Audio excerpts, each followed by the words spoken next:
Language is a living thing, constantly evolving and changing, adapting to new realities and influences. One fascinating aspect of language is the use of idioms, which are unique expressions that convey meanings not immediately obvious from the individual words. Idioms add color, nuance, and a touch of playfulness to our communication, making conversations more engaging and lively. Imagine trying to express a complex thought without using any idioms. It would be a daunting task, stripping away much of the richness of language.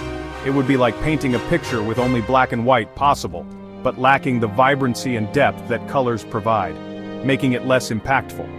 Idioms are found in almost every language, and English is no exception. They reflect cultural nuances and shared experiences. They are phrases with meanings that go beyond the literal definitions of the individual words, often requiring cultural or contextual understanding. For example, if someone says it's raining cats and dogs, they don't mean that animals are falling from the sky. This vivid expression simply means that it's raining heavily. This idiom simply means that it's raining heavily, illustrating how idioms can paint a more dramatic picture. Understanding idioms is crucial for anyone learning English, especially those preparing for Cambridge exams, as they often appear in both written and spoken contexts. These exams often test students' knowledge of vocabulary and grammar in a contextualized way, and idioms play a significant role in demonstrating this understanding, showcasing a student's grasp of the language. In the following sections, we will delve deeper into the world of idioms, exploring their meaning, formation, and significance in everyday life and exams. Stay tuned for an enlightening journey into the colorful world of idiomatic expressions. In the simplest terms, idioms are groups of words that have a different meaning from the literal meanings of the individual words. They are like secret codes that native speakers use effortlessly, often without even realizing it. Take the idiom "kick the bucket," for example. Literally, this phrase describes a physical action, using your foot to strike a bucket. However, in English, this idiom means to die. This figurative meaning is completely unrelated to the literal one. Idioms can be confusing for English learners because their meanings are not always obvious. However, once you understand the meaning of an idiom, it can become a valuable tool for expressing yourself more naturally and fluently. Cambridge English exams, such as the First Certificate in English (FCE) and the Certificate in Advanced English (CAE), are internationally recognized qualifications that assess English language proficiency. These exams test a wide range of language skills, including reading, writing, listening, and speaking. Idioms play a significant role in these exams, as they demonstrate a candidate's ability to understand and use English at a more advanced level. In the reading and listening sections, candidates may encounter idioms and be required to infer their meanings from the context. In the writing and speaking sections, using idioms appropriately can enhance the quality of a candidate's language and demonstrate a wider range of vocabulary. However, it's important to use idioms correctly and naturally.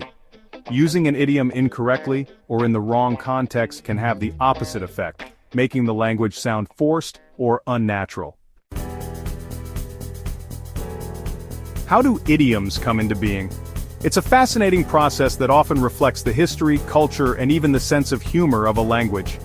Many idioms have roots in everyday experiences, historical events, or even literature. For instance, the idiom "bury the hatchet" originates from Native American traditions, where burying a hatchet symbolized ending a conflict and making peace. The idiom "spill the beans," meaning to reveal a secret, is thought to have originated from an ancient Greek voting practice where beans were used as ballots. Over time, these phrases evolved from their literal meanings to take on figurative ones, becoming ingrained in the language as idioms. Section 5. Idioms in everyday life. Idioms are not just confined to textbooks and exams, they are an integral part of everyday conversations. Whether you're catching up with friends, negotiating a business deal, or simply reading a book, you're likely to encounter idioms. Using idioms correctly can make your language more vivid, engaging, and memorable.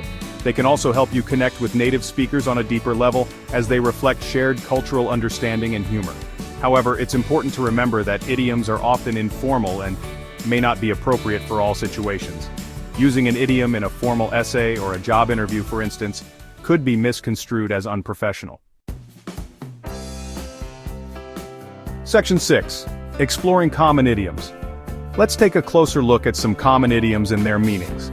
Idioms are phrases or expressions that have figurative meanings different from their literal meanings. They add color and depth to our language, making conversations more engaging and expressive. To put it in a nutshell, to summarize something concisely, this idiom is often used when you want to give a brief overview of a complex situation. To put it in a nutshell, we need to increase sales. This means that the main point or summary of the discussion is the need to boost sales figures, to get straight to the point, to address the main issue directly, without wasting time. This idiom is useful in situations where clarity and brevity are important. I'll get straight to the point. We need to cut costs. Here, the speaker is emphasizing the urgency and importance of reducing expenses. To hear it on the grapevine, to hear information through rumors or gossip. This idiom suggests that the information may not be officially confirmed. I heard it on the grapevine that you're getting promoted. This means that the speaker has heard a rumor about the promotion, but it hasn't been officially announced yet. To put someone in the picture. To provide someone with the necessary information to understand a situation. This idiom is often used in professional settings to ensure everyone is informed. Let me put you in the picture. The company is facing financial difficulties. Here, the speaker is updating someone on the company's financial status. To get the wrong end of the stick. To misunderstand something completely. This idiom highlights a significant misunderstanding. Don't get the wrong end of the stick, I'm not criticizing you. The speaker is clarifying that their intention is not to criticize. To be on the same wavelength, to think in a similar way or to understand each other easily. This idiom is often used to describe a strong connection or mutual understanding between people. We're definitely on the same wavelength when it comes to music. This means that the people share similar tastes and understand each other well in this context. Can't make head nor tail of it. To be completely confused by something. This idiom is used when something is utterly perplexing. I can't make head nor tail of these instructions. The speaker is expressing their confusion and frustration with the unclear instructions. To talk at cross purposes. To misunderstand each other because you're talking about different things. This idiom highlights a communication breakdown. I think we're talking at cross purposes. I'm talking about the new project, not the old one. The speaker is clarifying the source of the misunderstanding.